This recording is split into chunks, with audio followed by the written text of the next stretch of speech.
Good evening and welcome to Prime News with me Avinash Jengama on Foresights TV. Bulletin lo munduga headlines. పలు కాలనీల పరిశీలన, స్థానికులతో ముచ్చట్లు.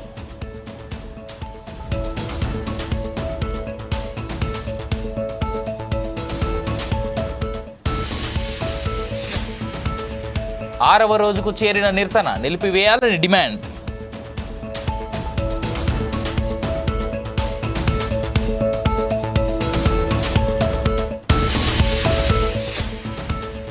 కులాల పేరుతో రాజకీయం కోసం చిచ్చు.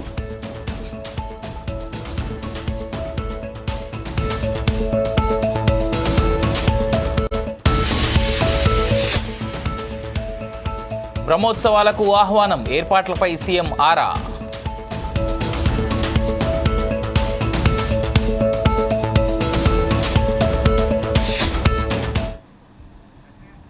మెదక్ జిల్లా నిజాంపేట మండల పరిధిలోని బచ్చురాజుపల్లి గ్రామానికి కొండపోచమ్మ ప్రాజెక్టు కాలువ ద్వారా నీటి విడుదల చేయడంపై కాంగ్రెస్ నాయకులు, గ్రామస్తులు హర్షం వ్యక్తం చేశారు.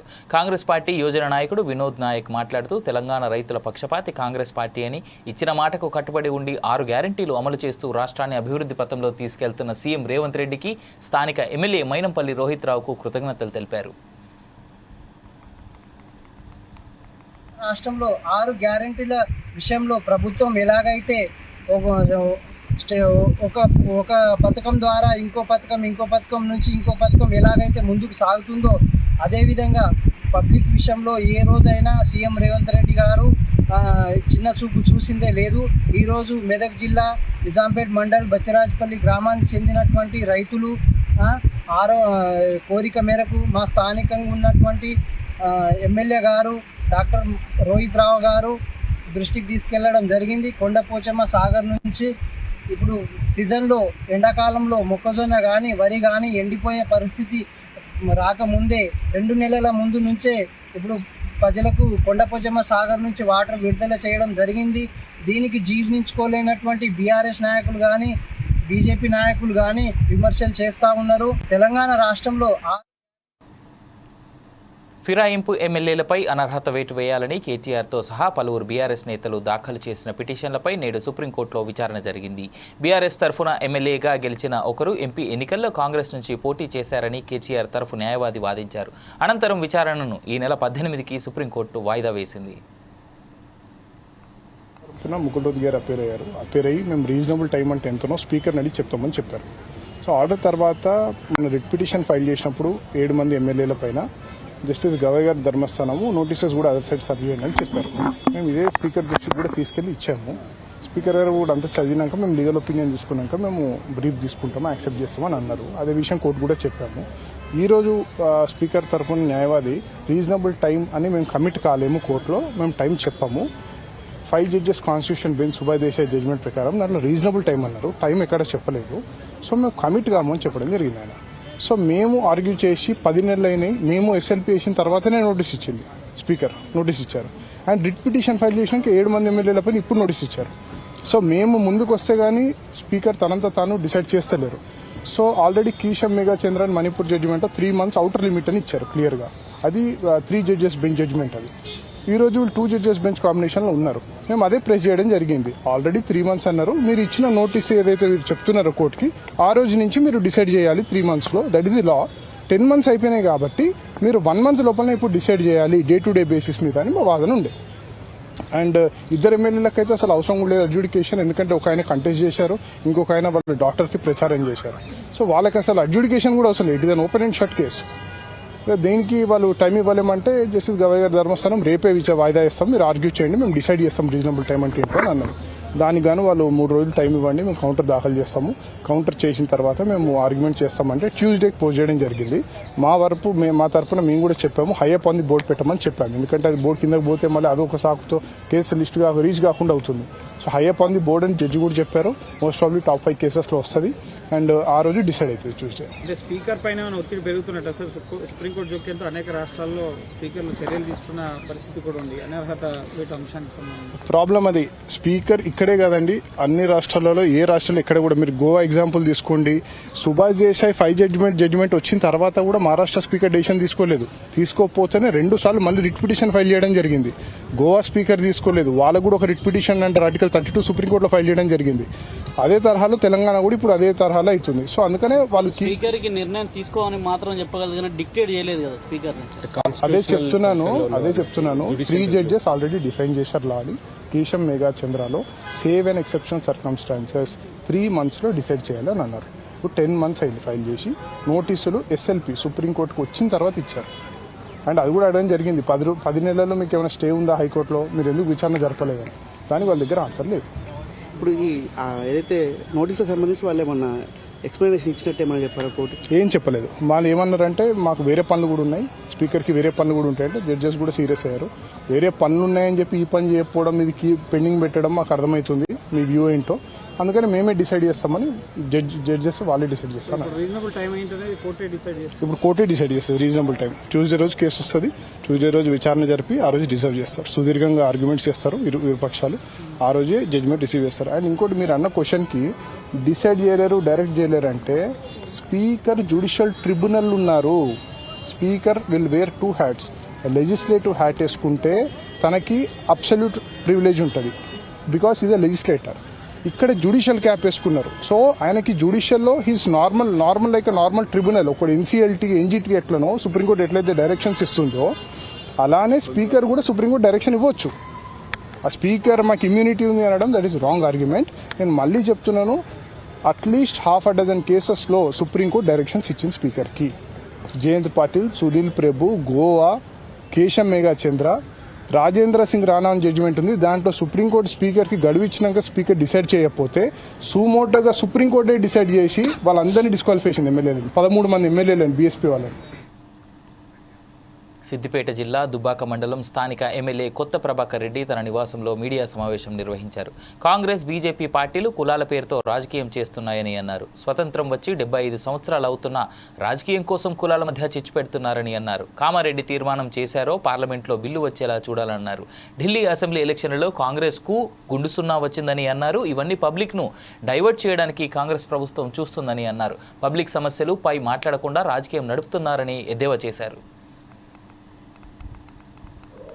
కులాల పేరు మీద, మతాల పేరు మీద చిచ్చు పెట్టి రాజకీయాలు చేయాలన్నట్టు బీజేపీ కానీ కాంగ్రెస్ కానీ మరి ఇన్ని సంవత్సరాల స్వతంత్ర దేశంలో 75 సంవత్సరాలు కూడా ఇప్పుడు ఇంకా కులాల మీద కూడా చిచ్చు పెట్టి మరి రాజకీయాలు చేసి సీట్లలో కూర్చోవాలని చెప్పి ఉర్రూతోలు వేయిస్తున్నారు. మరి తెలంగాణకు వచ్చినట్టయితే మరి గతంలో బీసీ కులగణన మీద గత ప్రభుత్వంలో బీసీలతో ఓట్లు వేయించుకొని మరి ఇలా మీరు ప్రభుత్వం సీట్లో కూర్చున్నారు. మరి ఈరోజు మీకు దమ్ముంటే మరి పార్లమెంట్లో బిల్లు చేపియండి. మీరు ఏదైతే కామారెడ్డి తీర్మానం ఉందో ఆ కామారెడ్డి తీర్మానం చేసింది రేపు పార్లమెంట్లో బిల్లు వచ్చే విధంగా మరి మీరు ఏ విధంగా చేస్తారు, ఏ చట్టాలు మారుస్తారు? మీది ప్రభుత్వమే లేదు, ఏ రాష్ట్రంలో లేదు, లోకసభలో లేదు, రాష్ట్రాలలో లేదు. నిన్న ఢిల్లీలో ఎలక్షన్ అయితే మరి గుండు సున్నా అయింది. అసెంబ్లీలో మీరు పెద్ద గొప్ప డైలాగులు కొడుతుంది. మరి పార్లమెంట్లో ఎంపీలు ఒక్కటి కూడా ఎంపీ గెలవదని చెప్పి మరి మొన్నటిదాకా విర్రవీగిండ్రు. ఇవాళ ఢిల్లీ నడిబొడ్డున మరి మీ కాంగ్రెస్ అధ్యక్షుడు ఉన్నది, ఇందిరమ్మ పాలించే మీరు అప్పటి నుంచి ఇందిరమ్మ పాలన అన్నారు కదా. మరి ఇందిరమ్మ ఉన్న ఊర్లోనే ఇవాళ ఢిల్లీలోనే మరి గుండు సున్నా అయింది. కులాల కాంగ్రెస్ ప్రభుత్వం బీసీలను మోసం చేస్తోందని మాజీ గ్రంథాలయ సంస్థ చైర్మన్ చంద్రగౌడ్ మెదక్ జిల్లా నర్సాపూర్ ఎమ్మెల్యే క్యాంప్ కార్యాలయంలో ఏర్పాటు చేసిన మీడియా సమావేశంలో అన్నారు. బీసీలను సర్వేల పేరిట మోసం చేస్తుందని, గతంలో కేసీఆర్ చేపట్టిన కుటుంబ సమగ్ర సర్వే కరెక్ట్ అని అన్నారు. మరొకసారి సర్వే చేపట్టాలని ఆయన ప్రభుత్వాన్ని డిమాండ్ చేశారు. నర్సాపూర్ అటవీ ప్రాంతంలో ఏర్పాటు చేస్తున్న డంప్ యార్డ్ బీఆర్ఎస్ ప్రభుత్వంలో అనుమతి ఇచ్చారని కాంగ్రెస్ నాయకులు అనడం సిగ్గుచేటు అన్నారు. తక్షణమే డంప్ యార్డ్ పనులు నిలిపివేయాలని ప్రభుత్వాన్ని డిమాండ్ చేశారు.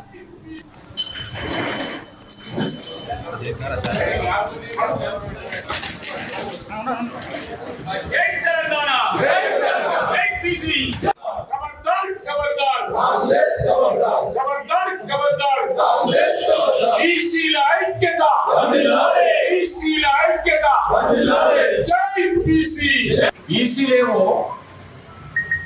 5% కిందికి పడిపోయింది. 21 లక్షల మంది బీసీలను మైనస్ చేసి 10 నుంచి 13% ఓసీలను పెంచడం జరిగింది. ఇది ఎంతవరకు సమంజసం? మేము బీసీలను చచ్చిపోయినామా? చచ్చిపోతామా? మా డెత్ సర్టిఫికేట్ తీసుకొని సబ్మిట్ చేయి. మీరేమో మృతమైన మేము చస్తున్నామైనామా? మీరు అమృతం తాగొచ్చినా? మంత్రి డొక్కా మాణిక్య వరప్రసాద్ ఆసక్తికర వ్యాఖ్యలు చేశారు. ఇటీవల జగన్మోహన్ రెడ్డిపై డొక్కా మాణిక్య వరప్రసాద్ చేసిన కామెంట్లపై వైసీపీ నాయకులు కొమ్మూరి కనకారావు తీవ్ర స్థాయిలో విరుచుకుపడ్డారు. ఈ నేపథ్యంలో డొక్కా వ్యాఖ్యలు ప్రాధాన్యత సంతరించుకున్నాయి. ప్రజా జీవితంలో ఉండాలంటే ఏదో ఒక పార్టీలో ఉండాలని, లేకపోతే బ్రతకలేమని అన్నారు. సొంత పార్టీ పెట్టలేం కనుక ఏదో ఒక పార్టీలో కొనసాగాలి అన్నారు. తాను ఉమ్మడి రాష్ట్రంలో మంత్రిగా చేశానని, ఏపీలో ఎమ్మెల్సీగా పనిచేశానని, తన స్థాయి తనకు తెలుసునని అన్నారు. తనను వైసీపీ మోసం చేసిందని, వర్గీకరణకు వైసీపీ అనుకూలమని ప్రకటించారు. వైసీపీ రాబోయే ఎన్నికల్లో మాల మాదిగలకు సమానంగా సీట్లు పంపకం చేయాలని డిమాండ్ చేశారు. మీరు ఆహ్వానించి నన్ను తీసుకొచ్చి నాకు ఎమ్మెల్యే టికెట్ అప్పుడు అన్నా నువ్వు నా గుండెల్లో ఉన్నావనా, నిన్ను నేను ఎమ్మెల్యే చేస్తానన్నా అని చెప్పి అన్నాడు. ఎమ్మెల్సీ కొట్టాడు, ఎమ్మెల్యే ఇచ్చాడు, ఎమ్మెల్యే తీసేశాడు, ఇంకోళ్ళకి ఇచ్చాడు, ఇంకోటి తీసేశాడు, ఇంకోళ్ళకి ఇచ్చాడు, మళ్ళీ ఇస్తానన్నాడు, నన్ను పిలిచాడు.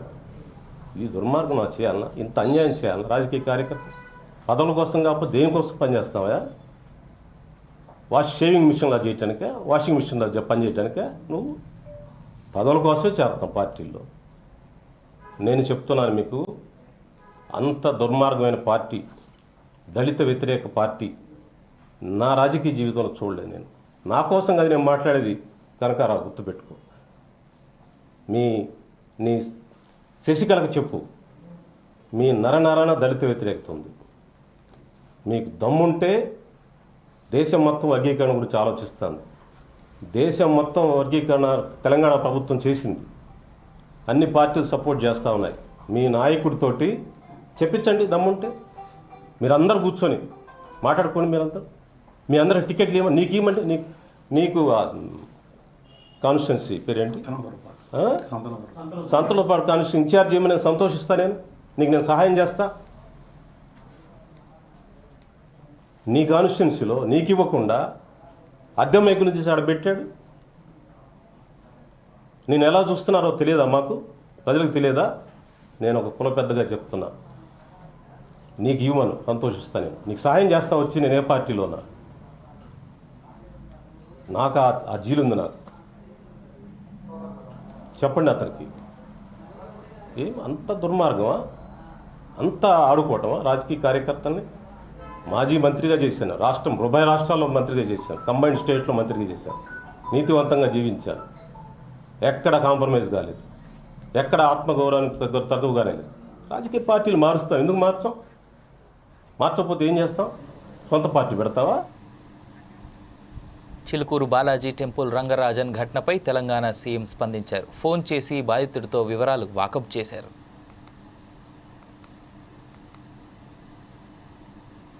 క్షేమంగా ఉన్నాము, మీరందరూ కూడా క్షేమంగా ఉండాలి.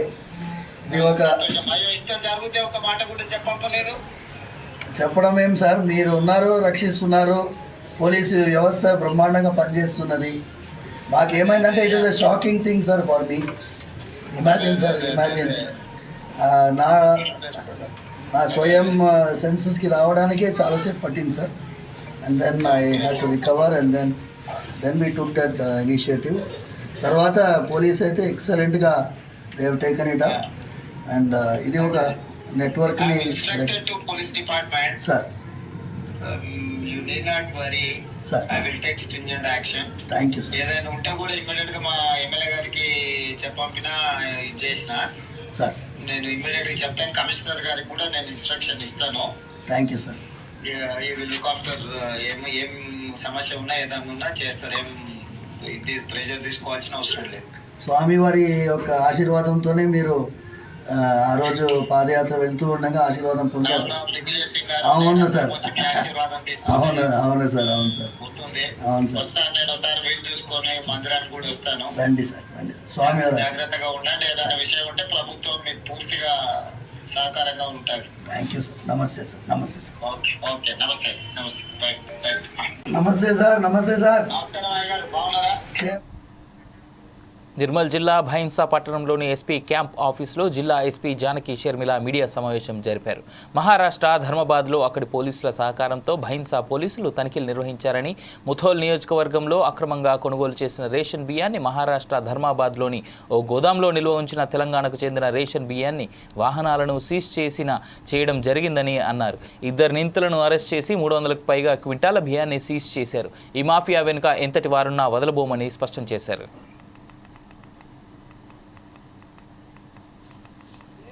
నిర్మల్ జిల్లాకు సంబంధించి ఒక పెద్ద పీడిఎస్ రైస్ ర్యాకెట్ని మేము ఛేదించడం జరిగింది.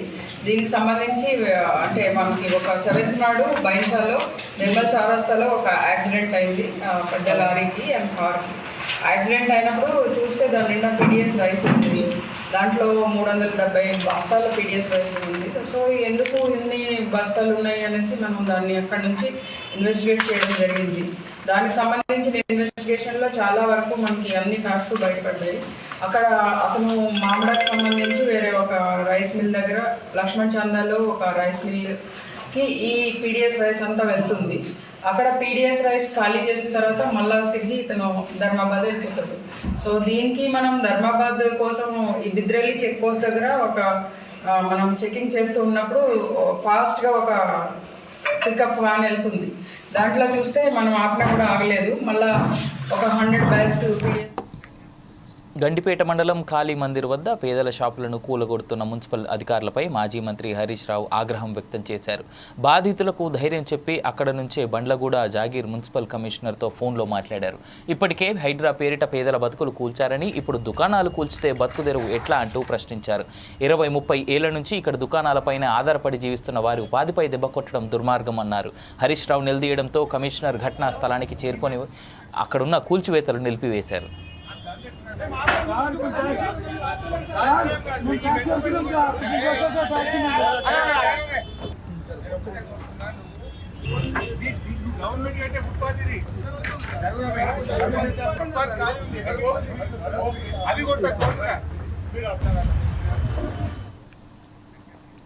ఎస్సీ వర్గీకరణలో భాగంగా మాంగ్ సమాజాన్ని మొదటి కేటగిరీలో ఉంచడం ద్వారా తాము నష్టపోవాల్సి వస్తుందని ఎంఆర్పీఎస్ రాష్ట్ర నాయకుడు బాలాజీ అన్నారు. వర్గీకరణలో తమను మొదటి కేటగిరీలో నుంచి 2వ కేటగిరీకి మార్చాలని డిమాండ్ చేస్తూ ఎస్సీ మాంగ్ ఆధ్వర్యంలో కలెక్టర్ కార్యాలయం ఎదుట ధర్నా నిర్వహించారు. తమకు న్యాయం చేయాలని డిమాండ్ చేస్తూ నిరసన నినాదాలతో హోరెత్తించారు. ఎన్నో ఏండ్ల ఉద్యమాన్ని గుర్తించి అసెంబ్లీలో సీఎం రేవంత్ రెడ్డి కేటగిరీలుగా వర్గీకరణ చేయడం ఆహ్వానిస్తున్నామని అన్నారు. అయితే ఏబీసీబీలుగా చేయకుండా 1, 2, 3, 4లుగా వర్గీకరణ చేశారని, ఇందులో మాంగ్ సమాజం కేటగిరీని సక్రమంగా చేయలేదని అన్నారు.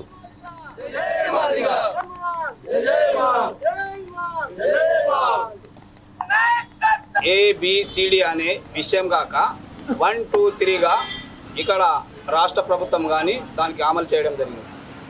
ఆ అమలు చేస్తున్న ప్రక్రియ భాగంగా ఇక్కడ మాంగ్ కులస్తులకు కొంచెం నష్టం జరిగింది.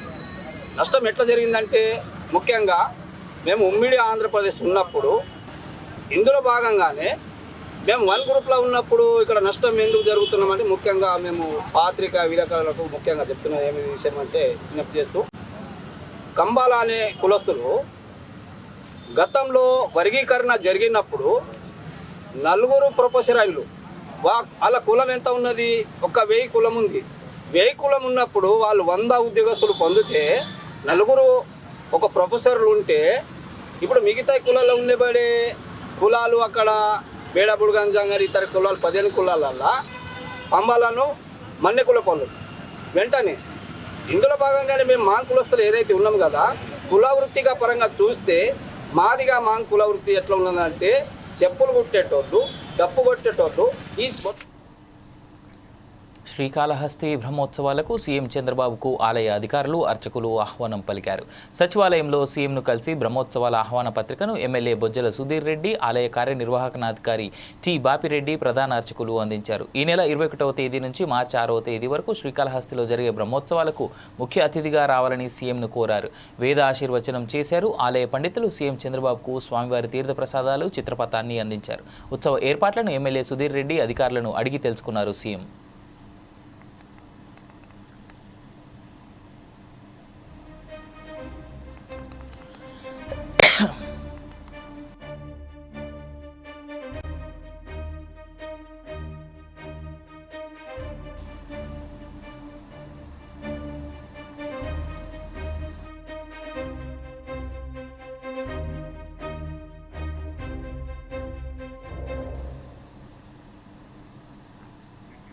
గత ప్రభుత్వంలో కల్తీ నెయ్యి కొనుగోళ్ల వ్యవహారంలో అప్పటి ప్రభుత్వ పెద్దల భరతం పట్టండి అని సిబిఐకి నవీన్ కుమార్ విజ్ఞప్తి చేశారు.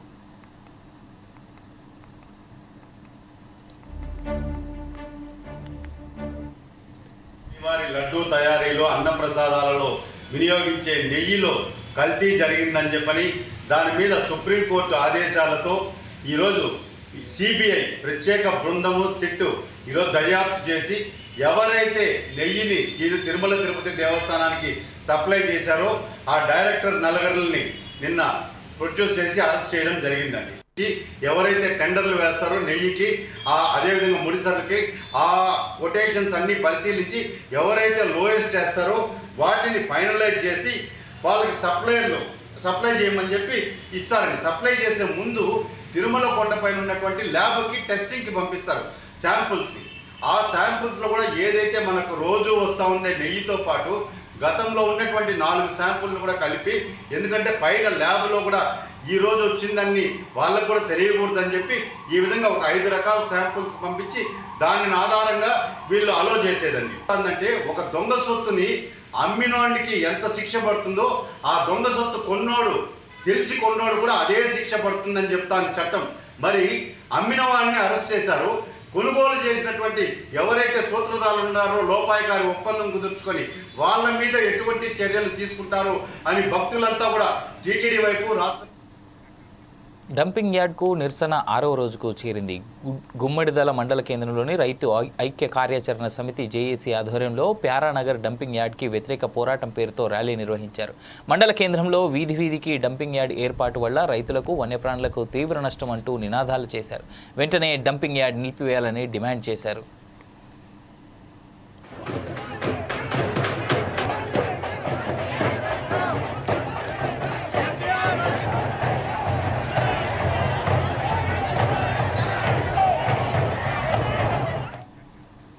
తిరుపతి జనసేన ఇన్ఛార్జ్ కిరణ్ రాయల్ బాధితురాలు లక్ష్మి అరెస్ట్ అయ్యింది. కక్ష సాధింపుతో పాత కేసును తవ్వి లక్ష్మిని ఇప్పుడు అరెస్ట్ చేశారని పోలీసులు. పాత చెక్ బౌన్స్ కేసులో లక్ష్మిని అరెస్ట్ చేసిన జైపూర్ పోలీసులు కిరణ్ రాయల్ నుంచి ప్రాణహాని ఉందని లక్ష్మి ఫిర్యాదు చేయగానే ఇన్నాళ్ళు మౌనంగా ఉండి ఇప్పుడు తెరపైకి చెక్ బౌన్స్ పైకి తెచ్చారు అని అంటున్నారు.